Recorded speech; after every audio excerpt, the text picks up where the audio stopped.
အားလုံးပဲမင်္ဂလာပါအားလုံးပဲမင်္ဂလာပါဗျပြည့်ရပြီလားကိုလင်းရေဟုတ်ကဲ့ပါနေ့လည်းပြပါတဲ့နေ့သုံးခွန်ရှိအခွေကို1500ဖို့ရပါတယ်ကိုလင်းရေတဲ့ကဲအခွေလည်းထွက်နော်အခွေလည်းထွက်ပြီနေ့သုံးခွန်ရှိအခွေလည်းထွက်ပြီ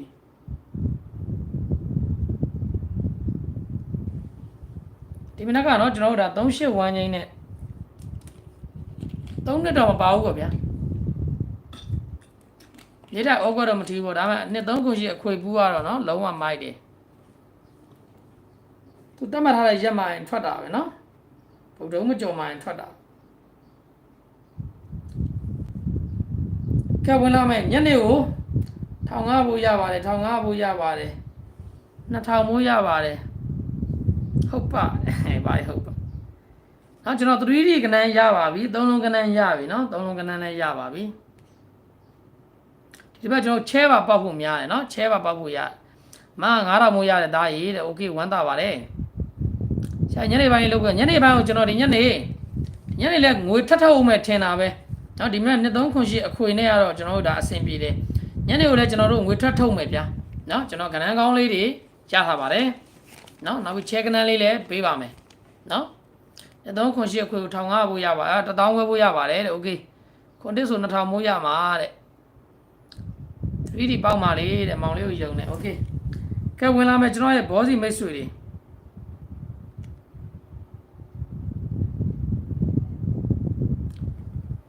မင်္ဂလာပါဆရာလင်းရေးတယ်မင်္ဂလာပါဗျကဲနော်ဒီဘက်ကျွန်တော်အခွေပေးတယ်ဗုဒ္ဓဦးမကြော်ပဲဇာရိုးပတ်တီကြီးလည်းပေးတယ်နော်အကုန်ထွက်မင်္ဂလာပဲနော်မင်္ဂလာပါသားလေးရေးတယ်မင်္ဂလာပါဗျာ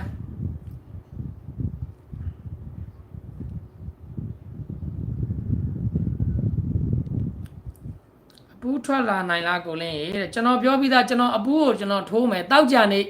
နော်မနက်ဖြန်တရက်တော့ဖောင်းတယ်ပိတ်တယ်တောက်ကြနေပြန်စမယ်ဆိုတော့တောက်ကြနေကြမှာကျွန်တော်အပူးထိုးရင်ထိုးမယ်ကျွန်တော်ဒီညနေကတော့ဘူးမထိုးထွက်လာလဲခံမယ်ဗျာနော်ကျွန်တော်ဖောင်းမိတရဲ့အပူးထွက်ဒီဇိုင်းနဲ့ပဲကျွန်တော်လုပ်မှာ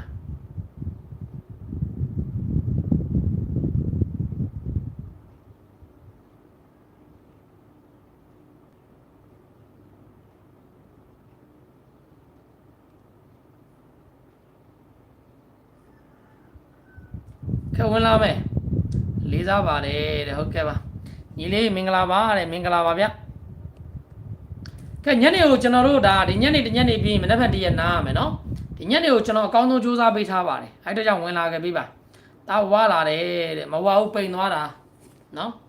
ဝါဘူးပိန်သွားအိတ်ထားလို့မျက်လုံးမျက်နှာနဲ့ပြည့်နေတာပိန်သွားတယ်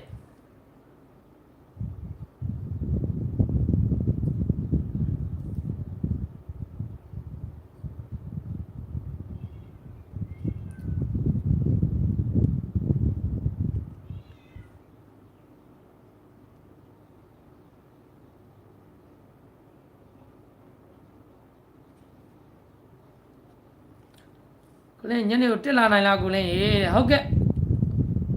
ဝင်လာခဲ့လိုက်ကလေးကိုပြီးဆုံးအောင်ကြည့်ပြီးဝင်လာခဲ့မယ်နော်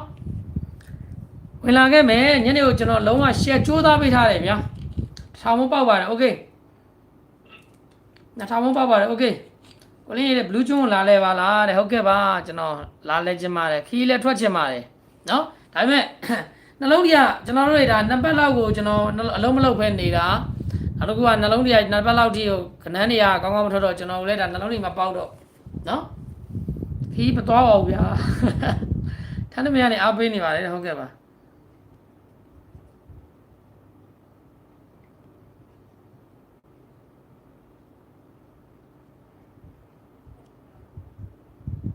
ကဲဝင်လာမယ်ကျွန်တော်ရဲ့ဘောစီမိတ်ဆွေတွေရှောင်းကနေကြည့်နေပါတယ်ရှင်းနဲ့တူလေးကိုလင်းကတော့တူရီရဲ့ဘရင်မှာဟုတ်ကဲ့ပါဘရင်မဟုတ်သေးဘူးစူးစမ်းအောင်မယ်ကျွန်တော်ပြောထားပြီးသားเนาะကျွန်တော်ပြောထားပြီးသားအခုဒီနောက်တစ်ပတ်ကတနင်္လာနေ့တည်းရဲ့ဖောင်းတယ်အဲ့ဒါပြီးရင်နောက်ထပ်ဒီတမိုးတွင်က2လနီးပါးလောက်ကလုံးဝဖောင်းရမရှိပိတ်ရမရှိဘူးလုံးဝ share လုပ်ပေးမယ်ပြောပြီးသားเนาะအခုက line ပေါ်မှာပွင့်လင်းပြောတာဘယ်သူမှတိုက်ခိုက်တာမဟုတ်ဘူးဆရာတွေတော်တော်များလာတယ်အဲ့ဒါကြောင့်ကျွန်တော်တို့အသေးချပြန်စူးစမ်းမှဖြစ်မယ်နော် ဆရာကြီးတော်များလာအဲ့ဒါကျွန်တော်တေချာပြန်စူးစမ်းပြီးတော့စူးစမ်းမှာဖြစ်မယ်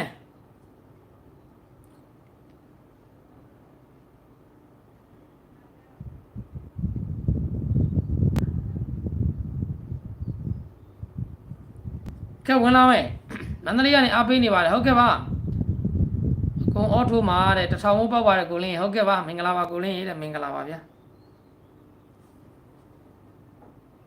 ကဲဝင်လာမယ်လက်မမနေရသေးလက်မလေးနှိပ်ထားမယ်နော်ကျွန်တော်ရဲ့ဘောစီမိတ်ဆွေတွေ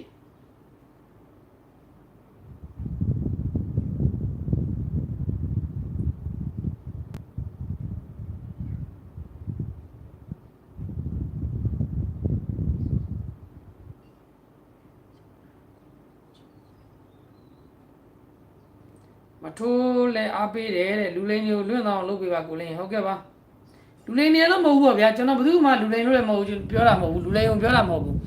ဟို line မှာအခုကဗျာပြောမယ်ဆိုရင် line လွင့်တယ်လူတွေများလာတယ်အဲ့ဒီအချိန်မှာကျွန်တော်တို့ကဒါရင်တော့ဒါဒုတိယလောကမှာနာမည်တစ်လုံးနဲ့ရက်တည်နေတဲ့လူတွေပေါ့နော်ကျွန်တော်တို့ဒါရှေ့တစ်ပတ်ကျွန်တော်တို့ဒါအလုပ်ကိုတေချာမလုပ်တာဆို2ပတ်3ပတ်လောက်ရှိသွားပြီပေါ့ဗျာနော်ကျွန်တော် line လွင့်တာလေးလည်းနည်းနည်းဟိုလွင့်တာရှိတယ်မလွင့်တာလေးရှိတယ်အဲ့လိုမျိုးလေးပေါ့အလုပ်ကိုတေချာ game site လုပ်တာလေးတွေကကျွန်တော်အပြင်မှာကျွန်တော်စီးပွားရေးအကြောင်းလည်းပါပါတယ်နော်အပြင်မှာအလုပ်လေးအကြောင်းရှိရတဲ့နော်ဒါပေမဲ့ကျွန်တော်ဒါဟိုလာမဲ့ဘက်လောက်ကစပြီးတော့ကျွန်တော် share လုပ်ပေးမယ်နော်ဒီမိုးထဲမှာဘလို့ကိုလင်းဘလို့ဆိုတာပြန်ပြပေးမယ်သူတို့မှန်တော့ဆရာတဲ့ဟုတ်ကဲ့ပါနော်ဟိုဘလို့ပြောရမလဲမှန်တာမမှန်တာထက်ပေါ့ဗျာကျွန်တော်အလုပ်ကိုတေချာ game site လုပ်ရင်ကျွန်တော်ဘလို့လူလဲဆိုတာသိတယ်နော်ကျွန်တော်လည်းလက်တွဲလာဘူးတဲ့လူတွေသိတယ်နော်ကိုလင်းဘလို့လူလဲဆိုတာသိတယ်အဲ့ဒါလေးကိုပြန်တက်သိပြချင်တာတစ်ခုပါနော်ကျန်တာဘာလို့မှပြောချင်တာမဟုတ်ပါဘူးနှစ်သုံးခွန်ရှိကဆက်ထိုးအောင်မလားတဲ့ခွေကမလားတဲ့နှစ်သုံးခွန်ရှိဒီမနေ့ထွက်သွားပြီလေကျွန်တော်ပေးထားတာလေအခွေလေးတော်ပြီပေါ့နှစ်ကမြူးနေရဆရာနှစ်ဆက်ထိုးမယ်တဲ့အဲ့ဒီဟိုနှစ်ပတ်သက်ပြီးကျွန်တော်တင်ခွက်အနေနဲ့ထုတ်ထားတယ်20နှစ်ခွန်ဆိုပြီးအဲ့ဒါလေးကိုထပ်ပြီးတော့အပူးကိုကျွန်တော်နှစ်ကိုတောက်ကြနေကဲရင်ကက်မယ်နော်နှစ်သုံးခွန်ရှိအခွေရဲ့အပူးကိုကျွန်တော်တောက်ကြနေကဲရင်ကက်မယ်နော်ကျန်တာတော့ဟိုအပူးကိုတောက်ကြနေမှထိုးမှကျွန်တော်ကနော်ကဲညနေကိုကျွန်တော်ဒါလုံးဝ share ကြိုးစားပေးထားတယ်ဒီညနေအတွက်ကိုနော်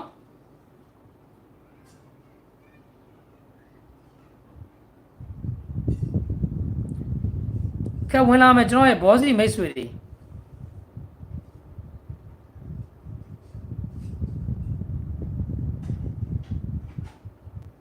ကဲဝင်လာမယ်မျိုးတွေကျွန်တော်ရဲ့ဘောစီမိတ်ဆွေအားလုံးပဲဝင်လာမယ်ဝင်လာမောင်လေးမင်္ဂလာပါတဲ့မင်္ဂလာပါဗျာ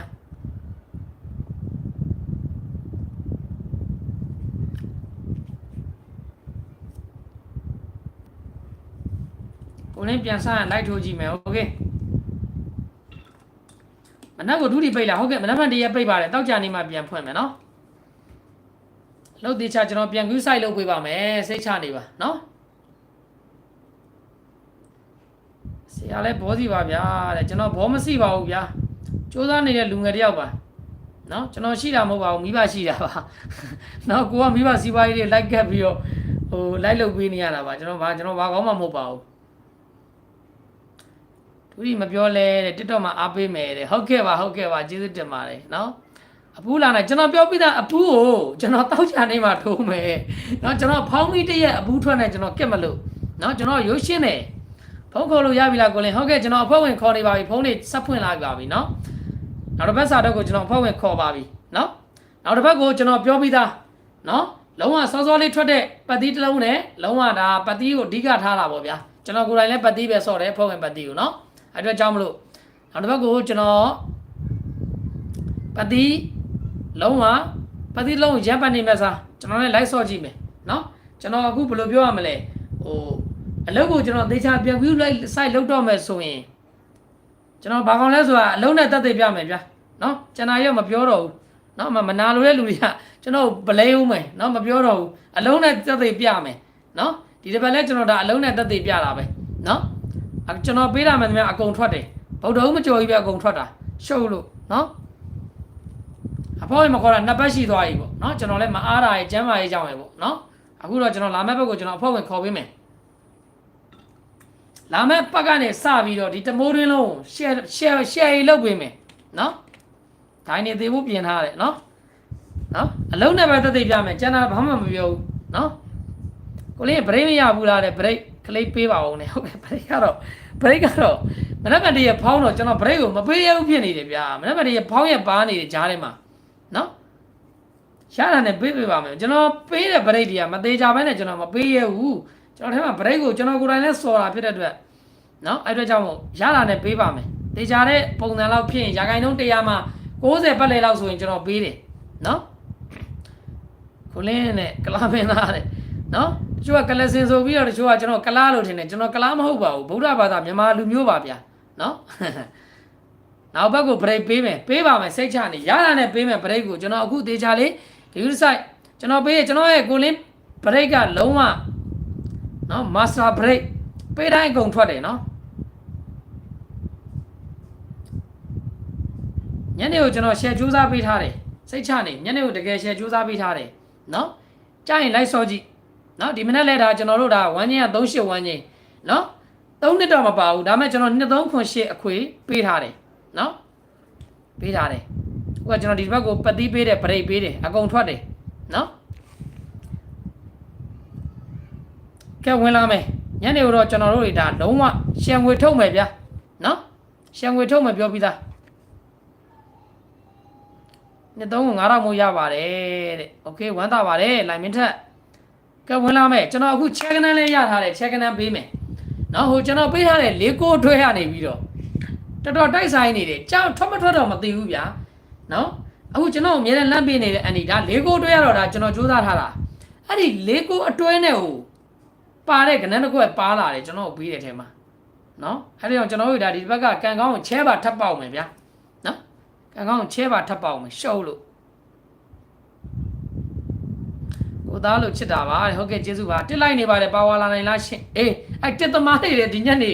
ဗီဒီယိုပြီးဆုံးတာကိုကြည့်ပြီးတက်သမားတွေနော်တခါတည်းပြောပြီးသားအော်အေးလူဝင်လာပြီအေးလူဝင်လာပြီကျွန်တော်ဘန်းပေးမယ်နော်အေးလူကနန်းတော်မှန်အောင်မပေးနိုင်မဲ့အဖွဲ့ဝင်ခေါ်ခြင်းသေးတယ်မရှက်ဘူးလားတဲ့ဟုတ်ကဲ့ပါကျွန်တော်ပေးတဲ့ကနန်းတွေတလုံးမှမမှန်ပါဘူးနော်ဟုတ်ပြီလားနော်အဖွဲ့ဝင်ကျွန်တော်ပေးတာမှန်လားမမှန်လားဆိုတာမရှင်းပြတော့ဘူးနော်ဒုက္ခပဲသီးတဲ့ဗလိန်ကျင်တဲ့တရောင်းသားမလေးရရှိသေးတယ်ကျွန်တော်ဗလိန်ဘန်းလိုက်ပြီနော်အေးလူလေးโอเคโอเคကဲတေးအောင်ရေးတော့ခင်ဗျာကျွန်တော်ထဲမှာမပေါ်တော့ပါဘူးနော်ဒုက္ခပဲကဲဝင်လာမဲ့အမျိုးတွေဒီလေးတဲ့ဘာသာရေးပဲလုပ်တယ်မဟုတ်လားဘာသာရေးလည်းလုပ်တယ်မဟုတ်လားဟုတ်ကဲ့ကျွန်တော်ဘာသာရေးလည်းလုပ်ပါတယ်နော်အဲကျွန်တော်ကတော့ရိုးရှင်းတယ်တရဏဂုံပဲယုံကြည်တယ်တရဏဂုံရွတ်တဲ့အချိန်မှာကျွန်တော်တို့တွေဒါလုံးဝမျက်နှာလေးကိုဒါဖျားကိုမျက်လုံးထဲမှာကျွန်တော်တို့တွေဒါကြီးညိုပြီးတော့နော်ဖျားမျက်နှာလေးကိုကိုကစိတ်ကူးထဲမှာပုံဖော်ပြီးတော့တရဏဂုံလေးကိုရွတ်ကြည့်ကျောင်းဆောက်လူတန်းတာထက်ပို့ပြီးတော့ကုသိုလ်ရတယ်ကျောင်းဆောက်တယ်ဆိုတာငွေကြေးတွေအရန်ကုန်တယ်ပတ်စံတွေအများကြီးရှိမှကျွန်တော်တို့ကျောင်းဆောက်လူနိုင်တာနော်အဲ့တရဏဂုံရွတ်တာလေကိုကြီးညိုကိုတွေလေးစားအားထားပွဲကောင်းတဲ့ဖျားကိုစိတ်ကူးထဲမှာပုံဖော်ပြီးကြည့်ပြီးတော့တရဏဂုံလေးကိုဗုဒ္ဓတရဏကိစ္ဆာမိဓမ္မတရဏကိစ္ဆာမိသံဃာတရဏကိစ္ဆာမိကိုရွတ်ကြည့်လိုက်ကျောင်းဆောက်လူတာနဲ့တန်းတူပဲအဲ့ကုသိုလ်ရတာနော်ဟုတ်ပြီလားနှစ်သုံး1000ခွဲဖို့ရပါတယ်โอเคနော်နှစ်သုံးခွင့်ရှိအခွေလဲလုံးဝထွက်တယ်နော်ကဲဝင်လာမယ်ဝင်လာမောင်လေးမင်္ဂလာပါမောင်လေးတဲ့ကျမရဲ့ view site ပါဟုတ်ကဲ့ပါကဲဝင်လာမယ်ကျွန်တော်ရဲ့ဘောစီမိတ်ဆွေတွေညနေဒီဗုဒ္ဓဟူးနေ့ညနေလေးအတွက်ကျွန်တော်စူးစမ်းပေးထားတာလေးကိုလာရောက်တင်ပေးခြင်းဖြစ်ပါတယ်เนาะနောက်ပြီးတော့ 3D ကနန်းလည်းကျွန်တော်ပေးမယ်အမျိုးတွေအတွက်เนาะကြိုက်ရင် like ဆော့ကြည့်ပါမကြိုက်ရင်မဆော့ပါနဲ့เนาะဟုတ်ပြီလားကဲဝင်လာမယ် 3D ပေါက်ချင်ပါတယ်တဲ့ကျွန်တော်လည်းပေါက်ချင်တာပေါ့ဗျာချဲပေါက်ချင်တဲ့ကိုလင်းရေးတဲ့ဟုတ်ကဲ့ပါကိုလင်းနဲ့ခုဘက်ကိုဖွဲ့ဝင်ခေါ်လိုက်ဒီဘက်ကိုတော့ဖွဲ့ဝင်မခေါ်ကျွန်တော်အလကားပေးတာเนาะဗုဒ္ဓဟူးမကျော်နှစ်ပတ်တီးပေးတယ်နှစ်သုံးခွန်ရှစ်အခွေပေးတယ်เนาะဒါအခုဗုဒ္ဓဟူးမကျော်ပဲအကုန်ထွက်တယ်မနေ့ကဆိုနှစ်ပတ်တီးထွက်တယ်ဒါဒီနေ့နှစ်သုံးခွန်ရှစ်အခွေဘူးထွက်တယ်เนาะဟုတ်ပြီလားဟဲ့ကောင်မလေးတဲ့29ရက်နေ့တည်းကနှစ်သုံးခွန်ရှစ်အခွေဘူးပေးထားတယ်လေတဲ့ဘာဝင်နောက်ဆက်နေတာလဲကောင်းမတဲ့အားနေဘကိုးလာခဲ့တဲ့ပြောမလို့ရနဲ့ထားရပါဗျာထားလိုက်ပါမသိဘူးဗျာတချို့အဲ့အေးလူကနော် ကြည့်ရတာတော်တော်အားနေရနေပြီးတော့ဟိုတော်တော်စိတ်သက်အောက်တန်းကြတဲ့မိန်းမဖြစ်လိမ့်မယ်နော်လိုက်ပြီးကျွန်တော်လိုက်လာရင်လာပြီးဗလိန်နေစိတ်ညစ်ရတယ်ကိုဘွားနဲ့ကိုမနေဘူးလိုက်လုံးနေတယ်ကျွန်တော်ပြောတာရှင်းရှင်းလေးလူတယောက်ကိုကျွန်တော်တို့တိုက်ခိုက်တော့မယ်ပြောတော့မယ်ဆိုရင်အဲ့လူနဲ့ကိုဘွားနဲ့တူလားတန်လားနော်ဒီလိုပြောရင်စကလုံးတွေကနည်းနည်းကြီးသွားလိမ့်မယ်နော်ကြည့်အနေထားကိုကြည့်ဟုတ်ပြီလားလိုက်သူများကိုမဗလိန်နဲ့ကိုဘွားနဲ့ကိုနေပါနော်ဟုတ်ပြီလားမနေ့ကမှန်တယ်လေးနှစ်လေးတဲ့ပဲတဲ့နင်ဘယ်နာရောက်နေလို့လဲချောင်းနေတာလဲမှားလဲထားလိုက်ပါဗျာထားလိုက်ပါနော်ကျွန်တော်ဘန်းလိုက်ပြီကျွန်တော်ထဲမှာတော့မပေါ်တော့ဘူးနော်ရှင်းမပြနဲ့လေးကုံနဲ့မောင်လေးတဲ့လေးကုံနဲ့ဟုတ်ကဲ့ပါရှင်းမပြပါဘူးဗျာရှင်းမပြလို့ကျွန်တော်တန်းဖန်းလိုက်တာပါနော်ဒီလွတ်လိုက်ပါမလွတ်ပါနဲ့စိတ်ကြီးကယွန်စရာကြီးသွားမလွတ်ခိုင်းနဲ့ဘဲတွေကျွန်တော်ရဲ့ချစ်ကိုကြီးတွေချစ်ညီလေးတွေသွားမခေါ်နဲ့အဲ့ဒါကြက်တရေတော့နော်တလုံးကြနော်လုံးဝတက်တီးတန်လိုက်ပြီးတော့နော်ယွန်စရာမင်းကောင်းမကဲဝင်လာမယ်မျိုးတွေမင်္ဂလာပါကိုလင်းအကိုလင်းနဲ့ဟုတ်ကဲ့မင်္ဂလာပါဗျမော်ကျွန်းသူပါတဲ့မောင်လေးနားထောင်နေတယ်โอเคမော်ကျွန်းသူကကျွန်တော်အရာတိုင်းသားပဲနော်ကဲဝင်လာမယ်ကျွန်တော်ရဲ့ဘောစီမိတ်ဆွေတွေနော်ဘောစီမိတ်ဆွေတွေဝင်လာမယ်နော်မနက်ဖြန်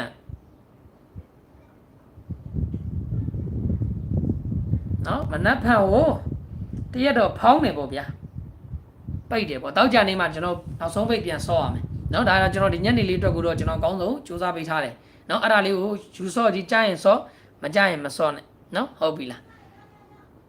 ကဲဝင်လာမယ်ကျွန်တော်ရဲ့ဘောစီမိတ်ဆွေတွေအားလုံးပဲထုံးစံတိုင်းလေးနော်ဝင်လာမယ်ကျွန်တော်ညနေလေးအတွက်ကိုအကောင်းဆုံးစူးစမ်းပေးထားပါတယ်နော်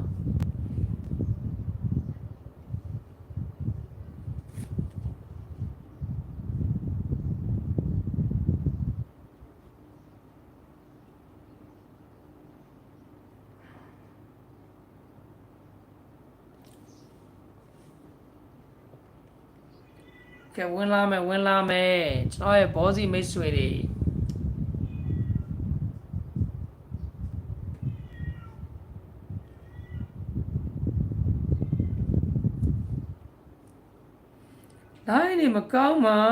လိုင်းနေမကောင်းပါ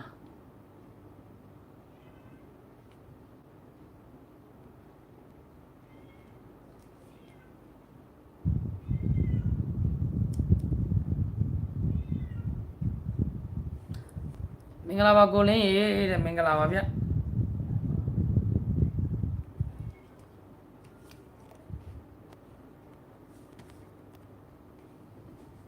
ကိုလေးမိုးတွေရမ်းရွာနေတယ်ဟုတ်တယ်ဒီမှာမနက်ကမိုးချိုးပါပြစ်တယ်လမ်းအောင်လန့်သွားတယ်နော်ဒါစာဖတ်လို့ရလားဟုတ်ကဲ့ရလိုင်းမကျသွားတာကိုလင်းပြောမနေနဲ့အာရနေတဲ့လူတွေကိုဟုတ်ကဲ့ပါမပြောပါဘူးကျွန်တော်တို့ကတခါကျရင်ကျွန်တော်ကောင်းတာလေးပြောပြတယ်ဒါပေမဲ့လက်ခံနိုင်တဲ့အုံနောက်မရှိတဲ့သူတွေကိုတွားပြောနေရင်ကျွန်တော်အမုန်းခံရတာပဲရှိတယ်နော်ကီးပြောပေးပါတဲ့ညနေကိုကျွန်တော်696မာစတာကီးကြံတယ်နော်696မာစတာကီးဒီမနေ့မထွက်သွားညနေကိုကျွန်တော်ဒါနိုင်တဲ့ဂယူးဆိုင်ထိုးရမယ်နော်အပူးလာနိုင်လားကျွန်တော်အပူးကိုတောက်ကြနေမှထိုးမယ်4 ခါလောက်ရှိနေပြီတဲ့ခွန်လာနိုင်လားလို့တဲ့ဖြေပေးပါမယ်အစင်ချင်းမှမတူလားခံယူချက်ချင်းလည်းပဲတူမလဲကိုလင်းရဲ့တဲ့ကျွန်တော်ပြောချင်တာအဲ့ဒါပေါ့ဗျာလက်ခံနိုင်တဲ့အုံနောက်မရှိရင်ကျွန်တော်တို့ဘာပြောအမုန်းခံတာပဲရှိတယ်နော်ဟုတ်ကဲ့ပါဟုတ်ကဲ့ကျေးဇူးပါမင်္ဂလာပါညီလေးရန်ကုန်ကနေကြည်နေပါတယ်ဟုတ်ကဲ့ကျေးဇူးပါဒလပြောဝဲကနေအားပေးနေပါတယ်ဟုတ်ကဲ့ပါမောင်လေးတက်လာနိုင်လားတက်သမားတွေဒီညနေကိုကျွန်တော်ပြောပေးမယ်ဝင်လာမယ်နော်ကိုလေးအပူမုံတိုင်းရှိတယ်ဟုတ်တယ်မုံတိုင်းရှိတယ်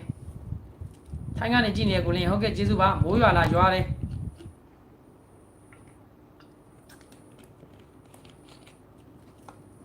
တကောင်းလားရှင်နဲ့10 ခါလောက်ရှိနေပါပြီရှင်ဟုတ်ကဲ့ပြောပေးပါမယ်ဝါခိုင်နော်တက်သမားတွေဘာတွေတိုင်ဆောင်နေလဲလို့ထောင်ကဝေးရတယ်ကိုလင်းအေးတဲ့ဘယ်ရမဆိုကိုယ်တိုင်လောက်ကြည့်ပါတဲ့သိလိမ့်မယ်တဲ့အမကိုဖြစ်ပေးပါနော်ဟုတ်ကဲ့ပါဖြည့်ပေးပါမယ်ဘကိုကနေအားပေးနေပါကိုလင်းဟုတ်ကဲ့ပါ မနက်မေးသေးနေမထွက်ဘူးတဲ့ဒူးတွေဟုတ်တယ်မနက်တရက်ပိတ်တယ်ရွှေပြည်သာမှာမိုးတိတ်သွားပြီတဲ့မီးလာနေလို့အဆင်ပြေဒီမှာမီးတွေပါပြတ်နေပါတယ်ကျွန်တော်ဖတ်တွေကတော့ကော်တောင်းကနေကြည့်နေပါတယ်တဲ့တခြားကွန်ကြံကနန်းလာနိုင်လားကိုလင်းရေးတဲ့အခုကကျွန်တော်ပြောတယ်လေ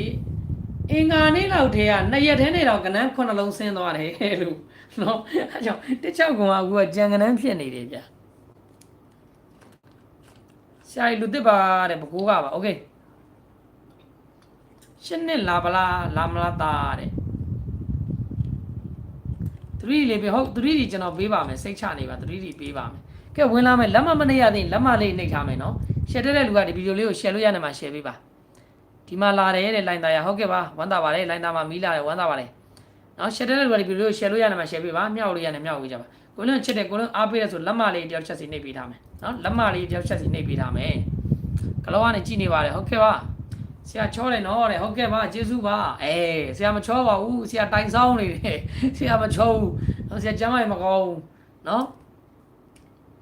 အရှယ်တက်လို့ပါမရှယ်တက်လည်းမရှောင်းနဲ့ရှယ်တက်လို့အိမ်မဲကပါဟုတ်ကဲ့ပါချောင်းကုန်းမျိုးကနေအားပေးနေပါတယ်ညီလေးချမ်းချင်းရေမင်္ဂလာပါငါညီလေးချမ်းချင်းရတော့နော်အများနဲ့လိုက်မှလာအားပေးတယ်ကျေးဇူးတင်တယ်တခါမှမပေါက်ပါတဲ့ဟောဘလို့ဖြစ်တာလဲဆရာခန့်တယ်နော်တဲ့ကျေးဇူးပါကနန်းမချန်လာဘူးထင်တယ်ဟဲ့တဲ့ကျွန်တော်တော့မပြောရဘူး2ရက်ထဲနဲ့4ပွဲထဲနဲ့ကနန်း9လုံးဆင်းတယ်ဆိုရစဉ်းစားကြည့်နော်ကြောက်စရာကြီးလို့ပြောလို့ရတယ်နော်အဲ့ဒါကိုကနန်း3လုံးပဲကျန်တယ်မချန်ဘူးလို့လည်းပြောလို့မရဘူးကြားလည်းကြားကနန်းတော့ကျွန်တော်ထင်တာအကုန်လုံးမဆင်းဘူးထင်တယ်နော်ပြောလို့တော့မရဘူးပေါ့ဗျာနော်ဖောင်းရတရက်ကလည်းခံထားတယ်ချစ်တယ်နော်အသေးလေးတဲ့ဟုတ်ကဲ့ပါချောတယ်ကိုလင်းဟုတ်ကဲ့ကျေးဇူးပါနတလင်းနဲ့အားပေးနေပါတယ်ဟုတ်ကဲ့ကျေးဇူးပါကဲဝင်လာမယ်ကျွန်တော်ရဲ့ဘောစီမိတ်ဆွေတွေဘောစီ900သားသမီးတွေဝင်လာမယ်ဗျာ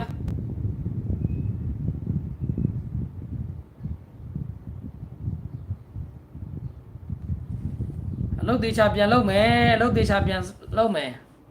နော်ကျွန်တော်အခုပြောပြီးသားကိုမိုင်းတို့ကျွန်တော်တစ်ခါတည်းပြောလိုက်ပြီးသားဒီလာမယ်မိုးတွင်းနောက်တစ်ဘက်ကနေစပြီးတော့လုံးဝကိုလင်းအလုပ်ကိုလုံးနဲ့တူအောင်ပြန်လုပ်ပေးမယ်တေချာလေးဂီယူတစ်ဆိုင်ကနန်းတွေကိုတေတေချာချာရှာပေးမယ်နော်ကိုလင်းပြန်လာပြီနော်ကိုလင်းပြန်လုပ်ပြီတေချာအခုကျွန်တော်ဒါဒီဘက်ကိုတေချာဂီယူတစ်ဆိုင်လိုက်လွှင့်နေဆိုရင်တေချာချာဒါကနန်းတွေပြန်ပြီးတော့မှန်လာတာပဲနော်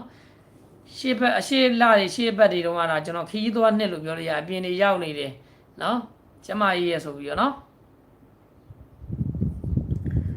ကဲဝင်လာမယ်မျိုးတွေတကယ်တော်တဲ့ဆရာဟုတ်ကဲ့ကျေးဇူးပါမတော်သေးဘူးနော်ကိုလင်းဘာကောင်လဲပြန်ပြပေးမယ်ဘယ်ပြောင်းနေရတဲ့သားလေးရေးတဲ့ဟုတ်ကဲ့ပါကျွန်တော်လိုက်သေးချပြန်လွင့်ပေးနေပါပြီအရင်ရက်တွေကတော့ပြောင်းနေတယ်အရင်တစ်ပတ်တွေကတော့နော်ကဲတဲ့ကိုလင်းပြန်လာပြီနော်တဲ့နားလဲထိုးတော့မယ်တဲ့ဟုတ်ကဲ့ပါဟင်္ဒရာနေကြည့်နေပါကိုလင်းဟုတ်ကဲ့ပါကျိုးသားအရာဝီတိုင်းသားမျိုးတွေပါတဲ့ဟုတ်ကဲ့ပါကိုလင်းပြန်လာပြီတိုင်းနေသေးဦးသာပြန်လာကြတယ်ဟုတ်ကဲ့ပါတညပူးကြလို့90လာနိုင်လားတဲ့နော်အဲ့လိုမျိုးတွေသူတို့ကမေးပြီဆိုကျွန်တော်လည်းပြောချင်တယ်နော်တခါလေကြားလို့ရှိရင်လည်းကနန်းတွေကအခုထင်ထားတဲ့အရာတွေကအထင်ထားဟာကြီးကြားတယ်ထင်ထားတယ်ဆိုတဲ့ဟာတွေကမလာတတ်ဘူးနော်တတိတော့ထားနော်ကိုလင်းဒီလာမဲ့ပတ်တရားစားပြီးဘာသာရေးလေးကိုနည်းနည်းပိုရင်ထက်ပိုလုပ်မယ်ဗျာနော်အဓိကကျွန်တော်တို့လုပ်တွေကကောင်းမှုကုသိုလ်နဲ့ဆိုင်တယ်ဘာသာရေးနဲ့ဆိုင်တယ်နော်ကံကောင်းဖို့ဆိုတာ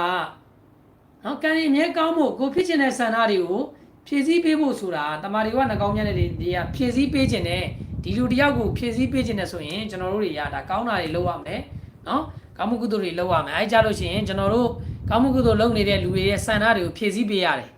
နော်တမာရီကနှကောင်းမြတ်တွေကနော်အဲဒီကြောင့်ကျွန်တော်တို့ကဒါကျွန်တော်တို့ကဲနိုင်တာဆိုဘုရားကုံတော်တွေကျွန်တော်ပူရွတ်မယ်နော်တနိုင်တဲ့ဘက်ကနေအကုသိုလ်ကောင်းမှုတွေလုပ်မယ်နော်နောက်ပြီးတော့လုံလကံဉဏ်ဝရိယဆိုတဲ့အတိုင်းကျွန်တော်စူးစမ်းအားထုတ်မယ်နော်ခဏလေးတေချာကြီးဆက်ရှာပေးမယ်နော်ကျွန်တော်မပြောတော့ဘူးအလုံးနဲ့တတ်သိပြမယ်ဗျာနောက်တစ်ဘက်ကစပြီးတော့ရှုပ်လို့နော်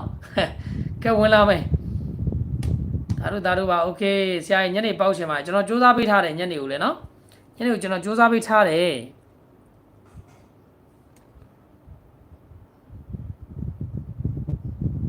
ကဲဝင်လာမယ်ကျွန်တော်ရဲ့ဘောစီမိတ်ဆွေတွေဘောစီ900သားသမီးတွေ ဟုတ်တယ်နှစ်သုံးထွက်လို့ခွန်ကိုမွေးလို့ရတယ်ဟုတ်တယ်အဲ့ formula တွေရှိနေတယ်နော်ဟုတ်တယ်သိတဲ့လူတွေသိတယ်နော်နှစ်သုံးထွက်ရင်ခွန်ကို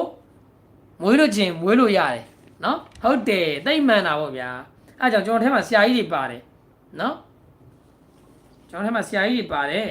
နောက်ပြီးတော့3ကိုထွက်လို့4 5မွေးထိုးဆိုတဲ့ဟာလည်းရှိတယ်နော်3ကိုလည်းထွက်ထားတယ်ဒါပေမဲ့ကျွန်တော်ကအများကြီးမပြောတော့ဘူးဆိုတာအများကြီးပြောရင်အများကြီးလိုက်လို့မှစေးလို့နော်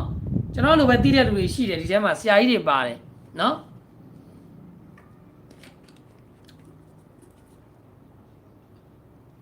အားပေးပါတယ်ဆရာပေါက်ချင်ပါတယ်ဟုတ်ကဲ့ပါမောင်အေဂျင့်ကဲဝင်လာမယ်ကျွန်တော်ရဲ့ဘောစီမိတ်ဆွေတွေဘယ်တွေရောက်ကုန်လဲနော်ထွက်နီးတွေရရှိတယ်ထွက်နီးတွေရရှိတယ်နော်3ကိုထွက်လို့4 5ရှိတယ်နောက်ပြီးဒီမနက်ထွက်တဲ့နှစ်3ပြီးရင်နှစ်3ထွက်လို့ခွန်ကိုမွေးခြင်းတဲ့သူတွေကမွေးလို့ရသေးတယ်နော်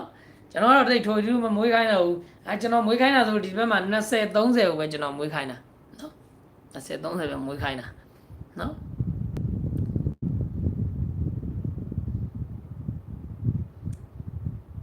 ကဲဝင်လာမယ်မျိုးတွေအချိန်ကကြာနေပြီကိုလင်းရေတဲ့ကျွန်တော်လည်းပထမ်းပြန်ရွတ်မယ်တဲ့စနေနေ့ကစရွတ်မယ်ဟုတ်ကဲ့ပါကျွန်တော်ကတရဏဂုံရှုံးတယ်တရဏဂုံပဲရွတ်တယ်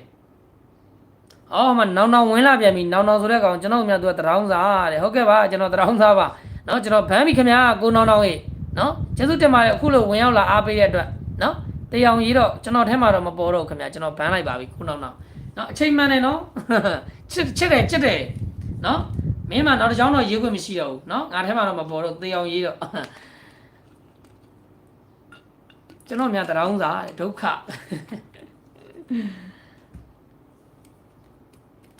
ကဆက်ချင်လို့ကံကောင်းကြပါစေတဲ့နှကမ်းမွေးတွေရေးလိုက်အောင်လေเนาะကဝင်လာမယ်ကျွန်တော်ရဲ့ဘောစီမိတ်ဆွေတွေညနေကိုဒိုင်မစက်တွေကနှိုက်ယူမယ်ကျန်းလာပြီလားချောလေးရဟမ်ဒိုင်ပစတွေကနှိုက်ယူမလို့နဲ့ဒိုင်တွေကကျွန်တော်တို့ထက်ခေါင်းပိုကောင်းတယ်သူတို့ထက်ပိုသားတယ်နော်အကွက်100ကိုတစ်ခွက်ကြည့်ရတာနော်ချဲကနန်းဆိုအကွက်1000တစ်ခွက်ကြည့်ရတာထိုးသားတွေရတာကျွန်တော်တို့တွေကနော်အဲကြောင့်နှလုံးတွေပောက်ဖို့လို့ချဲပောက်ဖို့ဆိုတာမလွယ်ပါဘူးလွယ်ရင်လောက်ကြည့်နော်အကွက်1000တစ်ခွက်နှလုံးတွေဆိုအကွက်100တစ်ခွက်နော်အဲကြောင့်ပြောတာနော်ထိုးသားဆိုတာမလွယ်ဘူးဒိုင်းဆိုတာအများကြီးအားတာတယ်နော်အဲ့ဒါကြောင့်နှလုံးဒီတို့ချဲတို့ပောက်ဖို့ဆိုတာမလွယ်ဘူးနော်အေးဟုတ်တယ်ငါတို့ကလွယ်ကူတယ်ဆိုကိုယ့်ဘာကိုလုပ်ကြည့်နော်အဲ့ဒါလေးပဲပြောချင်တယ်နော်လွယ်တယ်ငါတို့တော်လွယ်တယ်မင်းလုပ်နေတာရလွယ်လေးပါဆိုလုပ်ကြည့်ပါကိုယ့်ဘာကိုနော်ချဲကနန်းဆိုအကွက်1000တစ်ကွက်ပဲထွက်တာချဲနှလုံးဒီဆိုအကွက်100ကိုတစ်ကွက်ကြည့်ရတာဒိုင်ရသားတယ်နော်အဲ့တော့ကြောင့်မလို့ကြရင်လွယ်ရင်လုပ်ကြည့်လိုက်နော်ဆရာရုပ်ရှင်မင်းသားနဲ့တူတယ်တော့အရန်ချောတာပဲတဲ့ပခိုးကနေအားပေးမယ်နော်ဟုတ်ကဲ့ပါနော်အဲ့လောက်ထိသိမမွန်းနဲ့မွန်းလို့ရှိရင်ဆဲတဲ့ကောင်တွေပလိန်တဲ့ကောင်တွေပိုမနာလို့ဖြစ်တယ်ဓမြရုံတဲ့ကောင်တွေနော်ဓမြတိုင်းရင်တနတ်မလို့တဲ့ရုံတဲ့ကောင်တွေကမနာလို့ဖြစ်တယ်နော်ယောက်ျားချင်းမနာလို့တာပိုကြောက်ဖို့ကောင်းတယ်နော်ဒါတွေကကိုကြီးចောင်းတက်ထရဒါတွေကကြုံတွေ့ခဲ့ဘူးတယ်နော်ပြောရင်တော့ဂျုံမမကိုတွေကចောင်းတက်တော့စောကြည့်တယ်နော်စောကြည့်တော့ရံများတယ်နော်မင်္ဂလာပါကိုလင်းရတဲ့မင်္ဂလာပါမန်းကျော်ဖတ်တယ်တဲ့ဤလေးကမဖတ်ပါဘူးကဲဝင်လာမယ်မျိုးတွေဝင်လာမယ်မျိုးတွေအားပေးနေပါတယ်တဲ့ဟုတ်ကဲ့ပါဝင်လာမယ်ကျွန်တော်ရဲ့ဘောစီမိတ်ဆွေတွေဝင်လာမယ်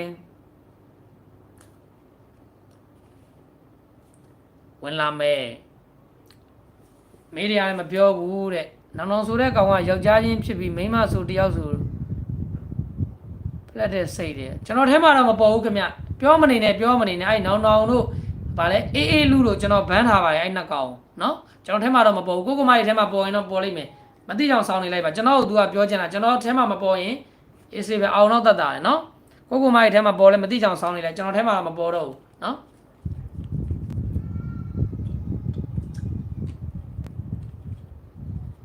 ကဲဝင်လာမယ်ကျွန်တော်ရဲ့ဘောစီမိတ်ဆွေတွေညနေ9:00နိုင်လားကိုလင်းရေးတဲ့ဟုတ်ကဲ့ကိုလင်းပြောတဲ့အထဲမှာဓမြတိုင်းတနက်မလို့တဲ့ကောင်တွေဆိုတာတဲ့အရန်သဘောကျတယ် အဓိကအဲ့ဒါလေယောက်ျားချင်းတွေကအဲ့ဒါပဲရုပ်ဆိုးပန်းဆိုးကောင်တွေရုပ်ဖြောင်းတဲ့ကောင်တွေကျွန်တော်မပြောဘူးနော်ဒါလူတဘာဝရုပ်ဖြောင်းတဲ့ကောင်တွေယောက်ျားတိုင်းမင်းသားလုပ်လို့မရဘူးနော်အဲ့ကောင်တွေကိုကျွန်တော်ပြောချင်တာဥပမာပေးတာယောက်ျားတိုင်းမင်းသားလုပ်လို့မရဘူးနော်အောင်ရင်လည်းလုပ်လို့မရဘူးနေတိုးလည်းလုပ်လို့မရဘူးနော်ဟိဝင်ရင်လည်းလုပ်လို့မရဘူးမြင့်မြတ်လည်းလုပ်လို့မရဘူးယောက်ျားတိုင်းမင်းသားလုပ်လို့မရဘူးအေးအဲ့တော့မင်းသားလုပ်နေတဲ့မင်းသားဖြစ်နေတဲ့ကောင်တွေငါတို့တော့မဖြစ်နိုင်ဘူးဒီကောင်ဆဲမယ်ဆိုပြီးတော့နော်အဲ့လိုမျိုးသူတို့မှလည်းဖြစ်ချင်တဲ့စိတ်ရှိတာပဲဒါပေမဲ့သူတို့ယုံနေတာဒီဘဝမှာမဖြစ်နိုင်တော့ဘူးနော်အဲ့ဒါကြောင့်ဘာဖြစ်လဲငါတို့ကဆဲမယ်ဆိုပြီးအဲ့ဆဲတာဘာဖြစ်လို့ဆဲတာလဲဆိုသူ့ရဲ့အတုံးမကျတဲ့မနာလိုစိတ်ကြောင့်ဆဲတာနော်အဲ့ဒါပဲကျွန်တော်ပြောချင်တာအဲ့ဒါသူတို့မသိဘူးနော်တနာဖို့ကောင်းမှလွတ်ပေးထားလိုက်နော်ဖြတ်ဝင်လာမယ်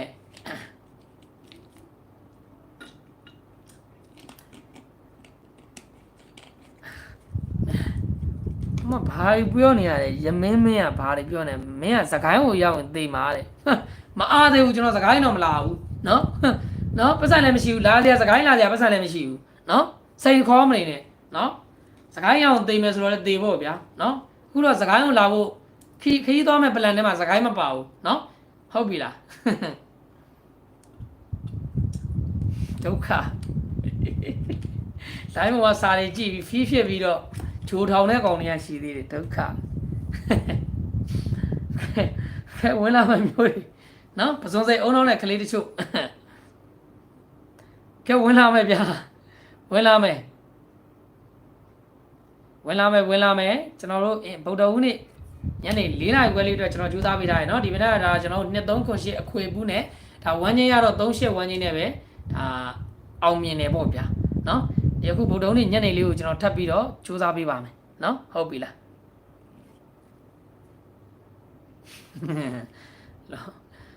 အာကိုသူမယူနဲ့သားရေးတဲ့ဟုတ်ကဲ့မယူပါဘူးခင်ဗျာမယူပါဘူးเนาะကျွန်တော်ချစ်ပါတယ်ကျွန်တော်လိုက်တဲ့ကိုဝင်ပြီးလာပြီးတော့ဆဲသည်ဖြစ်သည်ပလိန်သည်ဖြစ်သည်เนาะချစ်လို့အားပေးသည်ဖြစ်ကျွန်တော်အားလုံးကိုကျေးဇူးတင်ပါတယ်เนาะတိတ်အောင်တော့တဲ့ဟာတွေတွေ့ရင်ကျွန်တော်ဘန်းပလိုက်မယ်တော်ပြီเนาะကဝင်လာမယ်ကျွန်တော်ရဲ့ဘောစီမိတ်ဆွေတွေကိုလင်းရေးတဲ့ခွေးတွေနဲ့ဖြစ်မနေနဲ့ဟုတ်ကဲ့ပါ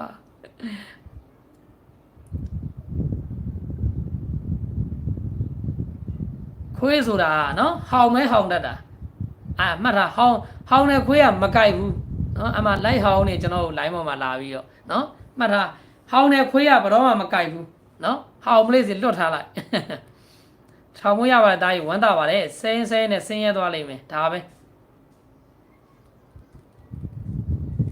ဝင်လာမယ်ကျွန်တော်ရဲ့ဘောစီမိတ်ဆွေတွေနော်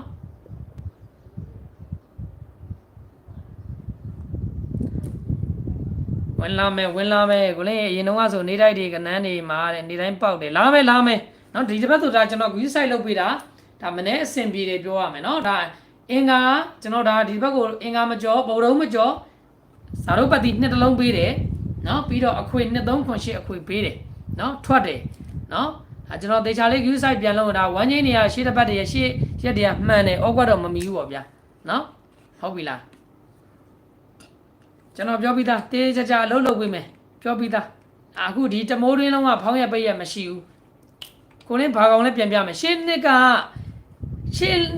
မိုးတွင်းမှာကိုလင်းဘလို့လောက်ခဲ့လဲမှတ်မိလားတော့မသိဘူးနော်နော်လာမယ်စိတ်ချနော်အကောင်ထွက်တယ်တဲ့ဒီတစ်ပတ်ဟုတ်ကဲ့ပါတူမတူတာမတူနဲ့ကိုလင်းရေးတဲ့ဟုတ်ကဲ့ပါအကောင်းမြင်တတ်တဲ့စိတ်လေးစားစရာတဲ့လေးစားကျွန်တော်ဖတ်ရှင်းလေးလေအဓိကတော့အားလုံးရဲ့စိတ်ကလာဆဲတယ်ဆိုတော့မနာလို့စိတ်ပဲကျန်တာမရှိဘူး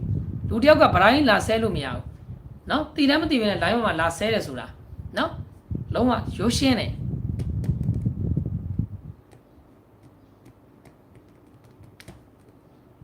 ခဲဝင်လာမယ်ဆရာကြီးကျွန်တော် 3D လည်းပေးမယ်ကြိုက်ရင်လိုက်စော်ကြည့်မကြိုက်ရင်မစော်နဲ့เนาะ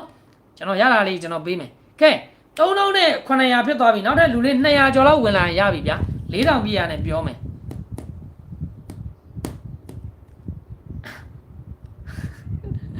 စကိုင်းရောက်မှတည်တာမဟုတ်ဘူးတဲ့တင်နေရှိရင်တည်တယ်တဲ့သိပါဘူးဗျာဟုတ်ပါစကိုင်းလာရင်တည်မဲတဲ့စဉ်းစားစရာပဲနော်ဒုက္ခလိုင်းမွာစာလေးတွေဖတ်ပြီးတော့ပစုံစိတ်အုံနောက်နဲ့လိုက်ဟိုလူလိုက်ပြောဒီလူလိုက်ပြော မှန်တာပြောရင်ရွာပြင်ထွက်မှသေးထက်တော့မပြောတော့ပါဘူးဗျာနော်နိုင်ငံရေးဆိုတာမပြောတာကောင်းတယ်စွန်တော်ကနေအများနဲ့အားပေးနေပါတယ်ဟုတ်ကဲ့ပါကဲလက်မနေရသေးလက်မလေးနှိပ်ထောင်ဖုံးမှန်လေးကို3-4ချက်လောက်တော့အဖွဲ့ဝင်နေတဲ့သူတွေဝင်လို့ရပြီနော်နောက်တစ်ပတ်အတွက်ကိုဒါမနက်ဖြန်ဂျာတာပင်းနေဖောင်းနေဆိုတော့ဖုံးအေးဆေးခေါ်လို့ရတယ်အခုချိန်ကနေစပြီးတော့ကျွန်တော်ဖုံးနေဆက်ဖွင့်ထားပါတယ်နောက်တစ်ပတ်ကိုအဖွဲ့ဝင်နေတဲ့သူတွေနော်ပတ်တိတစ်လုံးကိုရမ်းပတ်နေမဲ့စာကိုလင်းနဲ့အတူတူစော့ကြည့်လိုက်မယ်နော်လုံးဝအလုံးနဲ့ပဲတက်သေးပြမယ်ပြောထားပြီးသားနော်အလုံးနဲ့တက်သေးပြမယ်ပြောထားပြီးသားနော်ချိုင်းနေတဲ့လာစော့လို့ရတယ်နော်အဲ့ဒါကြောင့်အဖွဲ့ဝင်နေတဲ့သူတွေကျွန်တော်ဖုန်းနံပါတ်မသိတဲ့သူတွေမှာ comment ထဲမှာပင်ထောက်ပေးထားတယ်နော်ကျွန်တော်ဖုန်းတွေဆက်ဖွင့်ထားပါပြီနော်ကျွန်တော်ဖုန်းတွေဆက်ဖွင့်ထားပါပြီနော်အဖွဲ့ဝင်နေတဲ့သူတွေအဖွဲ့ဝင်လို့ရပါပြီနောက်တစ်ပတ်စာတော့ကိုနော်ဒီဘက်ကိုကျွန်တော်အဖွဲ့ဝင်ပြန်ခေါ်ပေးပါတယ်ဒီဘက်ကစပြီးတော့ကျွန်တော်တေးသေးချာချာအလုပ်ကိုဂရုတစိုက်လုပ်ပြီးတော့တောက်လျှောက်တမိုးတွင်းလုံးမှာကျွန်တော်တို့တွေအပတ်တိုင်းငွေထုတ်မယ်ဗျာနော်ဟုတ်ပြီလားနော်အဲ့ဒါကြောင့်အဖွဲ့ဝင်နေတဲ့သူတွေကျွန်တော် comment ထဲမှာပင်ထောက်ပေးထားတယ်ဒီနားမှာနော်တူးဒီလင်းဦးဆိုပြီးတော့ကိုမိုင်ဖုန်းမှာလည်းပေါ်ပါတယ်အောက်ဆုံးလေးမှာနော်တူးဒီလင်းဦးဆိုပြီးကျွန်တော်ဖုန်းနံပါတ်နှလုံးပင်ထောက်ပေးထားပါအဲ့ဒါလေးကိုထောက်ကြည့်လိုက်ဖုန်းနံပါတ်နှလုံးလုံးကိုမြင်ရမယ်နော်အဲ့စာလေးကိုတူးဒီလင်းဦးဆိုတဲ့ကျွန်တော်အောက်ဆုံးလေးမှာ comment ထဲမှာပေါ်တယ်ကိုမိုင်ဖုန်းမှာလည်းပေါ်တယ်အဲ့ဒါလေးကိုထောက်ကြည့်လိုက်နော်ဖုန်းနံပါတ်မသိတဲ့သူတွေအမှ comment ထဲမှာကြည့်လိုက်မှတ်ထားနော်ဒီနားအဲ့ comment လေးကိုထောက်လိုက်အဲ့လိုလေးထောက်လိုက်ဒါဖုန်းနံပါတ်ကိုနှလုံးလုံးရေးထားတယ်နော်တစ်လုံးမှရင်တစ်လုံးကိုခေါ်ပေးပါအခုချိန်ကနေစပြီးတော့အဖွဲ့ဝင်လို့ရပါပြီနောက်တစ်ပတ်အတွက်ကိုနော်အဖွဲ့ဝင်ကြီးက1000ကျပ်ပါကိုလင်းဒီအလုံးစလုပ်လာတဲ့ရာကနန်းနေသွေးထက်အောင်10ပွဲလုံးမှန်တဲ့အချိန်မှာလဲကျွန်တော်1000နဲ့ပဲခေါ်တဲ့ကောင်နော်အဲ့အတွက်ကြောင့်ဒီတစ်ပတ်ကိုကျွန်တော်တစ်ခါလေးပြောလိုက်တာလူကြီးကန့်သက်ပြီးဆော့မယ်နော်ဘာကြောင့်လဲဆိုတော့နာမည်ကြီးလိုက်တဲ့လူဒီအခုတူးဒီလောကရဲ့ပုံမကျဖြစ်နေရအောင်ပြောပြမယ်လိုက်တဲ့သူများရင်အဲ့ကနန်းကိုမချဘူးနော်အဲ့ဒါသဘောတရားကိုနားလေတဲ့သူတွေနားလေတယ်လိုက်တဲ့သူများတယ်နာမည်ကြီးတဲ့ကောင်တွေရဲ့ကနန်းပေးတယ်လိုက်တဲ့သူတွေများတယ်ဆိုရင်အဲ့ကနန်းကိုမချဘူးနော်အဲ့ဒါကြောင့်မို့ကျွန်တော်ဒီတစ်ပတ်ကိုလူကြီးကန့်သက်မယ်နောက်တစ်ပတ်ကိုလည်းလူကြီးကန့်သက်မှာနော်ဘာကြောင့်လဲဆိုတော့လူကြီးနည်းနည်းလေးနဲ့ကျွန်တော်ကိုယ်တိုင်လည်းထိုးသားဖြစ်တဲ့အတွက်ကိုယ်တိုင်ထိုးပြီးတော့ပဲကိုယ်တိုင်ငွေထုတ်မယ်နော်အဲ့အတွက်ကြောင့်လူကြီးကန့်သက်တာမှဖြစ်တဲ့အတွက်နော်ကျွန်တော်အခုချိန်ကနေစပြီးတော့အဖွဲ့ဝင်ခေါ်ပါပြီနော်အဖွဲ့ဝင်ကြီးက1000ကျပ်ပါနော်ကျွန်တော်ဖုန်းနံပါတ်မသိတဲ့သူတွေလိုက်မှတ်ထားပေးပါနော်အမှ comment ထဲမှာကြည်ကိုမိုင်ဖုန်းမှာလည်းပေါ်တယ်နော်09 960 100 ပါခင်ဗျာနောက်တစ်ချိန်ထပ်ပြောပြပါမယ် audio ဖုန်းနံပါတ်09 960 100 ပါခင်ဗျာနော်ဒါကတော့ audio ဖုန်းနံပါတ်နောက်တစ်ချိန်ထပ်ပြောပြပါမယ်39 960 100 ပါခင်ဗျာနော်ဒါကတော့ audio ဖုန်းနံပါတ်ဝေးအကောင့် KB အကောင့်နှစ်ခုလုံးဖွင့်ထားပါတယ်နော်ဝေရော KB ရောနှစ်ခုလုံးရှိပါတယ်နောက်တစ်လုံးကတော့ MPD ပါ39 2648 42 689ပါခင်ဗျာနော်ဒါကတော့ MPD ဖုန်းနံပါတ်နောက်တစ်ချိန်ထပ်ပြောပြပါမယ်39 2648 42 689ပါခင်ဗျာနော်ဒါကတော့ MPD ဖုန်းနံပါတ်နောက်တစ်ချိန်ထပ်ပြောပြပါမယ်39 2648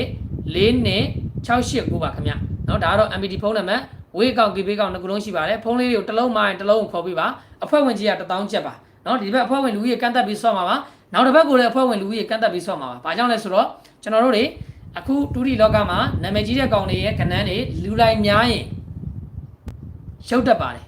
်နော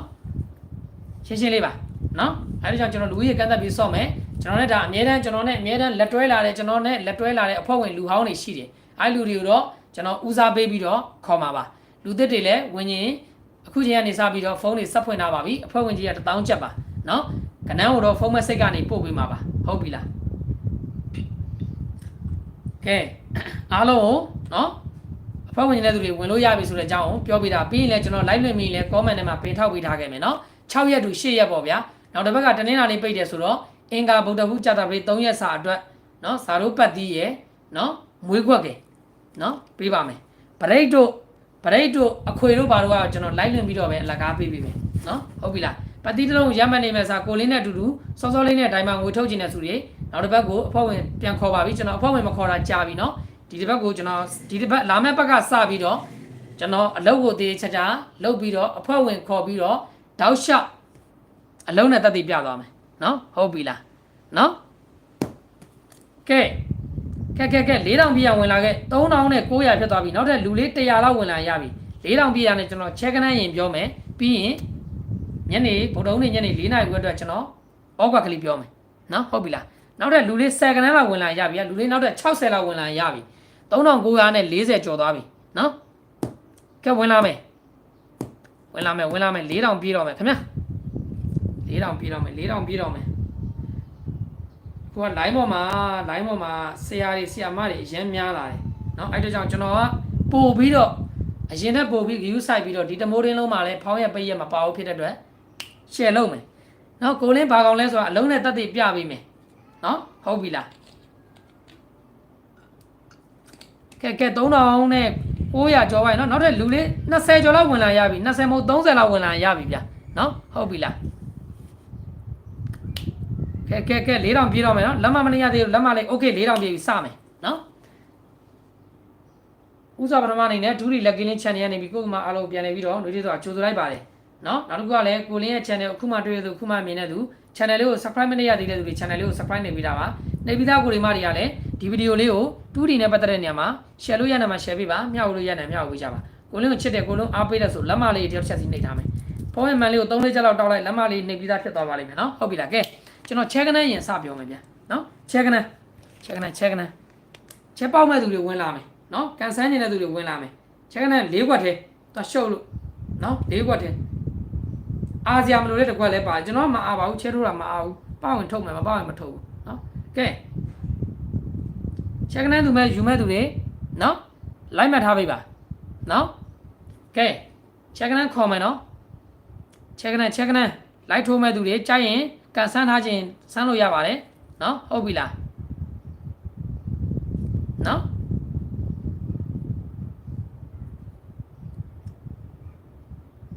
ကဲ check ကနေခေါ်မယ်နော်တေချာလေး website လိုက်မှတ်ပေးပါနော်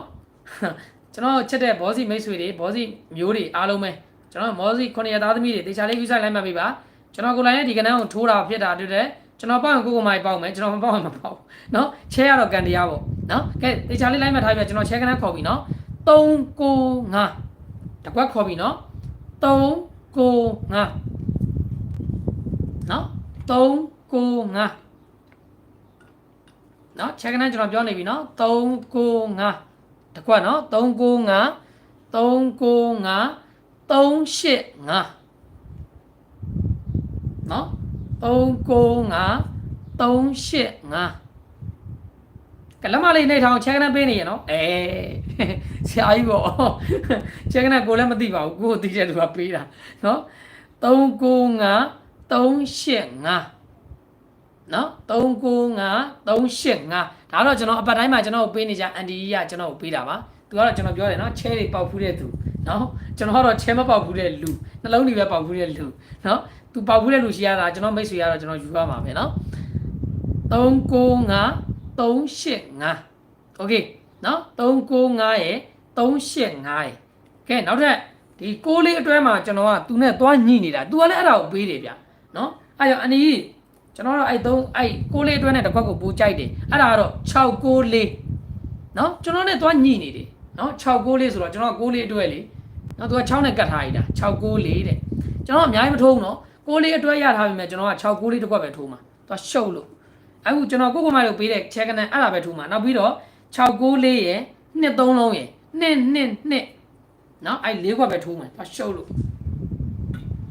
6လေးတွဲပြင်မဲ့လေကျွန်တော်သူပေးတဲ့6လေးပဲကျွန်တော်ထိုးမှာရှုပ်လို့သွားကျွန်တော်တော့လိုက်မစင်းသားတယ်ဘူးနားလည်းမလဲဘူးနော်ကျွန်တော်ပေးတာကချက်ကနန်4ခွက်ထဲနော်အဲ့ထဲမှာအပူးတစ်ခွက်ပါတယ်395ရဲ့385ရဲ့694ရဲ့23လုံးရဲ့223လုံးရဲ့နော်2 try မို့နော်အချက်ကနန်4ခွက်အပူးတစ်ခွက်ကိုနော်အချဲမှာတော့အပူးကပါသေးတယ်နော်395ရဲ့385ရဲ့694ရဲ့23လုံးရဲ့ကျွန်တော်က694လေးကိုပို့ကြိုက်တယ်ကိုက6လေးတွဲရှိတယ်လေကျွန်တော်စူးစမ်းထားတာ6လေးတွဲရှိတယ်တော့694လေးကိုင်မယ်နော်โอเคနော်ကျွန်တော်ပြန်ခေါ်ပေးမယ်နော်တေချာလေးကူးဆိုင်နားတော့မေး395 385နော်395 385 694နော်ပြီးတော့2 try ပေါ့23လုံးပေါ့နော်2ပူးပေါ့23လုံးနော်2 3လုံးပါခင်ဗျโอเคနော်395 385 694 23လုံး23လုံးကမရဘူးဗျမရရင်မထိုးနဲ့ကျွန်တော်ရတာကျွန်တော်ပြီးတာနော်ကျွန်တော်ထိုးကြည့်မယ်ရမရတော့မသိဘူး ချိုင်းနေတဲ့သူတွေလိုက်ပြီးတော့စောခြင်းစောလို့ရပါတယ်နော်ဟုတ်ပြီလားကဲချက်ကနေတော့ပြီးပြီးသွားပြီနှလုံးထိသွားမယ်အဲ့ဆိုနော်ဟုတ်တော့ဟုတ်နေကိုရီးယားရှုပ်တယ်ချဲအောင်နှလုံးပေါ့နော်သွားရှော့တော့လို့မရဘူးနော်ဆရာကြီးတွေပေါ့ဆရာကြီးတွေဆရာကြီးတွေ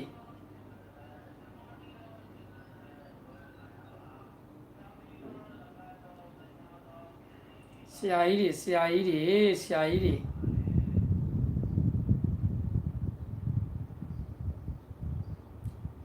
ကဲတူးဒီလေးစမယ်နော်ကဲလက်မနေရသေးဘူးလက်မလေးနေတာကဲချဲလဲပေါက်ကြပါလေဗျာကျွန်တော်ပေးတဲ့၄ခွက်ထဲကထွက်ပြီးတော့ကျွန်တော်တို့တွေဘာပဲဖြစ်ဖြစ်ကျွန်တော်ကတစ်ခွက်ကို2000မိုးထိုးမှာချဲကို6ကိုးလေးကို3000မိုးထိုးမယ်စဉ်းစားထားတယ်ထွက်လာရင်တော့ကျွန်တော်ပွားပြီ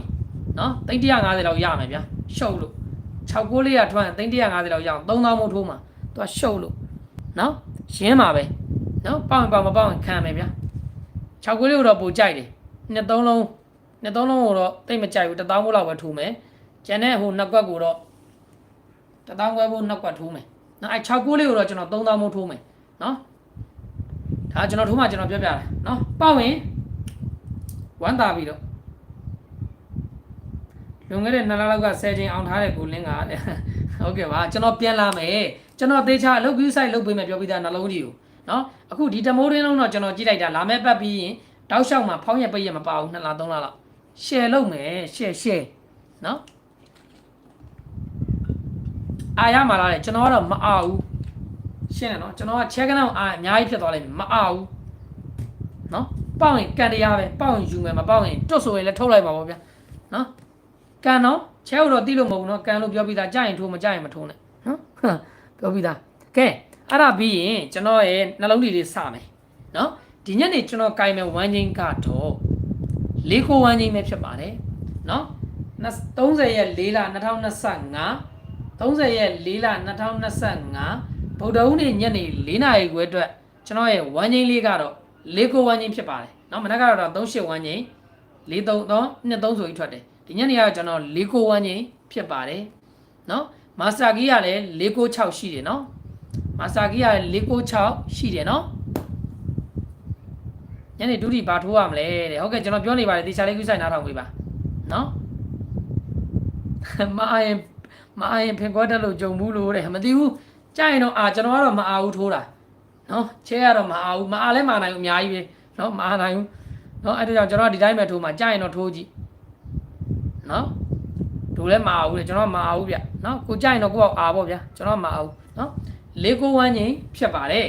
နော်၄ကိုဝမ်းချင်းဖြစ်ပါတယ်၄ကိုဝမ်းချင်းဖြစ်ပါတယ်မာစတာကီ496ရှိတယ်နော်မနက်ကမထွက်သွားဖြစ်တယ်သူကနေကုန်ကြီးဖြစ်တဲ့ညနေကိုတော့ဂယူးဆိုင်ပေးပါနော်ကဲနော်နောက်တစ်ခုကလည်းဟိုဟာရှိတယ်နော်ကျွန်တော်ဟိုဒူ free party အနေနဲ့ကျွန်တော်9တလုံးပေးထားတယ်နော်ဗုဒ္ဓဟူးရဲ့တောက်ကြ2ရက်စာနော်ဒီနေ့ရဲ့အဖွင့်နဲ့တောက်ကြနေရပေါ့နော်9တလုံးပေးထားတယ်နော် free party ဆိုခုနမေးတဲ့လူရှိတယ်မပါပေးထားလဲဆိုပြီး9တလုံးပေးထားသေးရနော်ကြာရင်တော့စော်မကြာရင်မစော်နဲ့နော်မွေးကနက်20 30ဆိုပြီးတော့ကျွန်တော်ဒီဘက်ထဲမှာမွေးကနက်2ကွက်ထုတ်ပေးထားတယ်နော်တတိယတုံပြောတာခါကျရင်ကျွန်တော်မေ့သွားတယ်လို့ပေးပြီးနော်ကဲအဲ့ဒါပြီးရင်ကျွန်တော်ကဒီညနေ4နာရီခွဲ4နာရီခွဲတော့ကိုတော့ကျွန်တော်၄ကိုဝန်းချင်းဖြစ်ပါတယ်၄ကိုဝန်းချင်းမှာကနက်3ကွက်စီပဲလှုပ်ထားတယ်နော်အဲ့ဒါလေးရတော့4နဲ့ပတ်သက်တဲ့ဩကွက်ပြောမယ်ပြီးရင်9နဲ့ပတ်သက်တဲ့ဩကွက်ပြောပြီးရင်ကလင်နာရတဲ့နော်တလုံးပိုင်နဲ့ဟာလေးလည်းပြောပေးမယ်နော်ကြာရင်တော့လိုက်စော်ကြည့်နော်ကဲ4နဲ့ပတ်သက်တဲ့ဩကွက်ကလေးကိုပြောပါမယ်တေချာလေးကူးဆိုင်နားထောင်ပေးပါနော်ကဲ၄ကိုဝန်းချင်းဖြစ်ပါတယ်နော်၄ကိုဝန်းချင်းမှာကိုလေးကနေ4နဲ့ပတ်သက်တဲ့ဩကွက်ကလေးကတော့43ရယ်4ခွန်ရယ်48ကိ3ကွက်ထဲလှုပ်ထားတယ်နော်43 4ခွန်48 4ပတ်တီးရဲ့ဩကွက်ပါ43 4ခွန်48နော်4ပတ်တီးရဲ့ဩကွက်ပါ43ရယ်4ခွန်ရယ်48ကိနော်လက်မနေရသေးလက်မလေးနှိပ်ထားကြအောင်နော်ဖုံးရမှန်လေးကို3 4ချက်လောက်တောက်လိုက်လက်မနေကြဖြစ်သွားပါလိမ့်မယ်43 4ခွန်48 4ပတ်တီးရဲ့ဩကွက်နော်43 4ခွန်48โอเค43 4ခွန်48အဲ့ဒါပြီးရင်6နဲ့ပတ်သက်တာ6နှစ်ကဲ6ခွန်ရယ်68ကဲနော်6နှစ်ကဲ6ခွန်ရယ်68ကဲ8ကဲပြီးရင်ကလင်နာရတဲ့ကျွန်တော်တလုံးပိုင်းနဲ့ရတာလေးအတွဲလိုက်ပြောပြီးမယ်နော်6နှစ်6ခွန်68နော်ဒါတော့3ကွက်စီပဲလှုပ်ထားတယ်4ကိုဝန်းချင်းနဲ့ဟုတ်နော်ကျွန်တော်ကတ်ပေးထားတယ် 43ခွန်48 9နှစ်9ခွန်98နော်43ခွန်48 9နှစ်9ခွန်98လက်မလေးနှိပ်ထားမယ်ကျွန်တော်ကြိုက်တင်ကွက်ပြောပေးမယ်နော်43ခွန်48 9နှစ်9ခွန်98နော်โอเคနော်43ခွန်48ကဲ9နှစ်9ခွန်98ကဲโอเคနော်43ခွန်48ကဲ9နှစ်9ခွန်98ကဲโอเคကီးရတော့ကျွန်တော်ပြောထားတယ်496မာစတာကီးမနက်ကမကြဘူးဒီညနေကိုကျွန်တော်တို့သုံးရမယ်နော်ဝမ်းချင်းက491ချင်းဖြစ်တဲ့အတွက်နော်ကီးမာစတာကီးက496နော်မာစတာကီးလို့ပြောရင်သိတဲ့လူတွေသိပါလိမ့်မယ်နော်496 491ချင်းနဲ့ကျွန်တော်491ချင်းလဲကျွန်တော်ကင်တယ်ဩကွက်ကတော့43ခွန်48 9နဲ့ပတ်သက်တာကတော့9နှစ်9ခွန်98ကဲပြီးရင်ကျွန်တော်ကြိုက်တင်ကွက်ပြောမယ်နော်ကျွန်တော်ကြိုက်တင်ကွက်ပြောမယ်လက်မမနေရသေးလက်မလေးနှိပ်ထားကြအောင်ဖုန်းရမှန်လေးကို3-4ချက်လောက်တက်လိုက်လက်မနေပြီးသားဖြစ်သွားပါလိမ့်နော်အဲ့ဒီဒီကနေတင်ကွက်ကတော့ကျွန်တော်ကြိုက်တင်ကွက်ကတော့ तू ကနော်ကျွန်တော်ကြိုက်တင်ကွက်ကတော့1ဖိုင်နဲ့နော်ကျွန်တော်ကြိုက်တင်ကွက်က1ဖိုင်နဲ့ကျွန်တော်ရွေးချုပ်ပေးထားတဲ့ကဏ္ဍလေးနော်1ဖိုင်နဲ့နော်တက်သမားတွေကတော့ဝမ်းနာတာပြီးတော့နော်တက်သမားတွေကဝမ်းနာတာပြီး1ဖိုင်နဲ့ကျွန်တော်ထုတ်ပေးထားတဲ့တင်ကွက်ကိုပြောပါမယ်နော်နော်ကလင်နော်1ဖိုင်နဲ့ကျွန်တော်ထုတ်ပေးထားတာဒီညနေကလင်နာကတော့နော်အဲ့ဒါပြောပေးမယ်ကဲနော်1ဖိုင်နဲ့ဘာဖြစ်မဲ့ထင်လဲမန်းကြည့်ပါဦးဘာဖြစ်မဲ့ထင်လဲမန်းကြည့်ဦးဘာဖြစ်မဲ့ထင်လဲမန်းကြည့်ဦးလက်မမနေရသေးလက်မလေးနှိပ်ထားမယ်နော်ဒီဗုဒ္ဓဦးနဲ့ညနေ4 နာရီခွဲကိုကျွန်တော်က1 တလုံးကို1ဖိုင်နဲ့ကိုကျွန်တော်ထုတ်ပေးထားတဲ့တင်ကွက်ပြောမယ်ဘာဖြစ်မဲ့ထင်လဲမန်းကြီး10 16တယ်မဟုတ်ဘူးမှားတယ်နော်မှားတယ်15 13တယ်မှားသေးတာပဲလွဲအောင်ပြောတတ်တယ်နော်ချစ်ဖို့ကောင်းတယ်1ခွန်1 8 1 9တဲ့အဲ့ထဲမှာတော့တစ်ကွက်ပါတယ်ကဲကျွန်တော်ကြိုက်တင်ကွက်ပြောမယ်ကဲကျွန်တော်ကြိုက်တင်ကွက်ပြောမယ်နော်အဲ့ဒါလေးပြောမယ်ကဲကျွန်တော်ကြိုက်တင်ကွက်ကလေးရတော့နော်1နှစ်ကဲ1 3ရယ်1 4ရယ်1 9ရယ်နော်ရွေးထိုးခြင်းတဲ့သူတွေ1 တလုံးကိုကြိုက်ရင်ရွေးထိုးခြင်းတဲ့သူတွေ1နှစ်1 3 1 4 1 9အဲ့လေးကရွေးထွေးလို့ရတယ်နော်ကျွန်တော်ဒီညနေကလင်နာကတော့အားကောင်းတယ်ပေါ့ဗျာတစ်ဆိုင်တစ်ကြမဲ့ site တော့တွေ့တယ်နော်ကြိုက်ရင်တော့လိုက်စော်ကြည့်လိုက်1နှစ်1 3 1 4 1 9ရွေးထိုးခြင်းတဲ့သူတွေ၄ခွက်ထုတ်ပေးထားတယ်တင်ကွက်နော်1နှစ်1 3 1 4 1 9အေးအဲ့နေတူနော်၄ခွက်ဝန်းချင်းမှာလဲ၄ခွန်နဲ့9ခွန်ကလှတယ်နော်ပြောပြီးသား၄ခွန်နဲ့9ခွန်ကလည်းလှတယ်နှစ်သုံးထွက်လို့ခွန်9လိုက်တယ်ဆိုတဲ့အတွက်9ခွန်ကလည်းညှိနေတယ်နော်ရွေးထိုးခြင်းတဲ့သူတွေ၄ခွန်နဲ့9ခွန်1နှစ်1 3 1 4 1 9ရွေးထိုးလို့ရတယ်1နဲ့1ပိုင်းမှာဆိုရင်1နဲ့ပတ်သက်ပြီးရင်1နှစ်1 3 1 4 1 9အဲ့မှာကိုလင်းကဘာကိုကြိုက်လဲဆိုကျွန်တော်1 4နဲ့1 9ကိုပိုကြိုက်တယ်နော်အဲ့တစ်ထဲမှာ1နှစ်1 3 1 4 1 9 1နှစ်1 3 1 4 1 9ထဲမှာကိုလင်းဘာပိုကြိုက်လဲဆိုတော့ကျွန်တော်က1 4နဲ့1 9ကိုပိုကြိုက်တယ်နော်1 4နဲ့1 9ကိုပိုကြိုက်တယ်နော်1ကိုရွေးထိုးခြင်းတဲ့သူတွေနော်1နှစ်1 3 1 4 1 9ကျွန်တော်ကြိုက်ပါတယ်နော်ဟုတ်ပြီလားကဲနော်ကဲအားလုံးကိုကျေးဇူးတင်ပါတယ်အဖွဲ့ဝင်တဲ့သူတွေအခုအစားပြီးတော့ကျွန်တော်နောက်တစ်ပတ်အတွက်ကိုဖွဲ့ဝင်ခေါ်ပါပြီမနက်ဖြန်တည်းရဲ့ဖောင်းနဲ့ပိတ်တယ်ဆိုတော့ဖုန်းခေါ်ပြီးတော့အေးဆေးဝင်လို့ရပါတယ်ဒါပေမဲ့ကျွန်တော်ပြောချင်တာအဖွဲ့ဝင်လူကြီးတော့ကျွန်တော်ကန့်သက်ထားပါတယ်နော်ကဏ္ဍဆိုတာအရန်ဟော့ရင်မမိုက်ဘူးနော်အဲဒါကြောင့်မို့အဖွဲ့ဝင်နေတဲ့သူတွေအဖွဲ့ဝင်ကြီးက1000ကျပ်ပါနော်ဖုန်းဆက်ပြီးတော့အဖွဲ့ဝင်လို့ရပါပြီကျွန်တော်ဖုန်းနံပါတ်မသိတဲ့သူတွေကျွန်တော်ပြီးရင်လည်းကျွန်တော်အခုဒီလွင့်နဲ့ like ရဲ့ comment ထဲမှာဝင်ကြည့်ပါကျွန်တော်ဖုန်းနံပါတ်ပင်ထောက်ပေးထားခဲ့မယ်နော်6ရက်တူ8ရက်နော်ဗုဒ္ဓဦးမှုကျော်အဖွဲ့ဝင်ခေါ်ပါပြီနော်အဖွဲ့ဝင်ကြီးက1000ကျပ်ခဲ့ဖုန်းနံပါတ်ကကျွန်တော် comment ထဲမှာပင်ထောက်ပေးထားခဲ့ပါမယ်နော်ဟုတ်ပြီလားကျွန်တော်ကို chicken နေသက်ပြီးအားပေးနေတဲ့9ရက်သားမိတွေညနေကိုလည်းမိမိထိုးသောတိုင်းကြီးမှာဒီမနက်လိုပဲမင်္ဂလာရှိပြီးတော့ညနေ4 နာရီခွဲမှာလည်းမင်္ဂလာထပ်ရှိပြီးတော့ငွေတွေအများကြီးဝင်ကြပါစေစီးပွားရေးကျန်းမာရေးလူမှုရေးအစသရအဆင်ပြေကြပါစေအသက်ရှူတိုင်းငွေဝင်ကြပါစေဒါပဲလို့အောင်မြင်မြင်နဲ့လုံးသမျှကြံများတွေအဆင်ပြေချောမွေ့ပြီးတော့နော်ကိုထိုးတဲ့ကဏ္ဍထွက်တဲ့ကဏ္ဍဖြစ်ပြီးတော့ငွေတွေအများကြီးဝင်ကြပါစေလို့ကိုလင်းကနေပြီးတော့ဆုမကောင်းတောင်းပေးလိုက်ပါတယ်နော်ကြာတာပရင်းနေ့ည9 နာရီထိုးလွှင့်မဲ့လိုက်မှာပြန်ဆုံးမယ်နော်မနက်ဖြန်ည9 နာရီထိုးလွှင့်မဲ့လိုက်မှာပြန်ဆုံးမယ်နော်မနက်ဖြန်ဖောင်းနေဆိုတော့မနက်ဖြန်ည9 နာရီထိုးလွှင့်မဲ့လိုက်မှာတောက်ကြနေ့အတွက်ကျွန်တော်စူးစမ်းပေးထားပါမယ်အားလုံးပဲမနက်ဖြန်တောက်ကြနေ့မ sorry မနက်ဖြန်ည9 နာရီထိုးလွှင့်မဲ့လိုက်မှာအောင်ပွဲခံရင်းနဲ့ပြန်ဆုံးမယ်ဗျာဟုတ်ပြီလားမနက်ဖြန်ည9 နာရီထိုးလွှင့်မဲ့လိုက်မှာအောင်ပွဲခံရင်းနဲ့ကျွန်တော်မျိုးတွေအားလုံးပဲပြန်ဆုံးမယ်ဟုတ်ပြီလားအဖွဲ့ဝင်တဲ့သူတွေကအခုအစပြီးတော့ကျွန်တော်ဖုန်းတွေဆက်ဖွင့်ထားပါပြီအဖွဲ့ဝင်လို့ရပါပြီအဖွဲ့ဝင်ကြီးက1000ချက်ပါနော်ဟုတ်ပြီလားကဲအားလုံးကျေးဇူးတင်ပါအားလုံးပဲမင်္ဂလာရှိတဲ့ညနေခင်းလေးကိုပိုင်ဆိုင်ပြီးတော့ညနေ4 နာရီခွဲထိုင်မှာငွေထုတ်မယ်မနက်ဖြန်ည9 နာရီထိုးလွှင့်မဲ့လိုက်မှာအောင်ပွဲခံနိုင်ပါစေလို့ကျွန်တော်ဘောစီမိတ်ဆွေတွေ ဘောစီ900သားမြေအားလုံးကိုဆူတောင်းပေးလိုက်ပါတယ်နော်ငွေတွေအများကြီးဝင်ပြီးတော့ပေါက်ကြပါသေးဗျာနော်ဟုတ်ပြီလားအားလုံးကျေးဇူးတင်ပါတယ်အားလုံးမတက်တာပါမင်္ဂလာရှိတဲ့ညနေခင်းလေးပိုင်ဆိုင်ကြပါသည်အားလုံးမတက်တာပါနော်အားလုံးမတက်တာပါ